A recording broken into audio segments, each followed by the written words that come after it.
Naging makabuluhan ang naging preparation meeting ng Police Regional Office BAR para sa darating na Bangsamoro Autonomous Region Muslim Mindanao Parliamentary Election. Ang buong detalye ng balita mula kay Patrolwoman Veronica Lagi.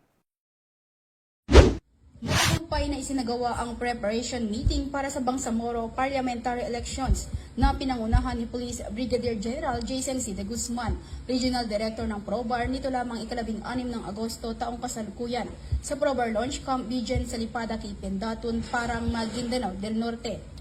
Tinalakay sa naturang pagpupulong ang mga mahalagang usapin hinggil sa seguridad at threat assessments, mga naitalang insidente kaugnay ng halalan, mga kaso ng rido, mga aktibidad para sa peace covenant, at iba pang hakbangin ng mga pulisya at mga katuwang ahensya upang mapagtibay ang kaayusan at kapayapaan sa panahon ng halalan.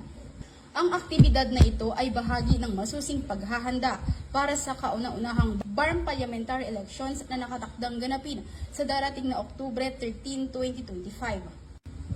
Ipinapakita nito ang buong dedikasyon ng ProBAR, katuwang ang mga stakeholders at komunidad na matiyak ang mapayapa, maayos at ligtas na halalan sa rehiyon ng Bangsamoro.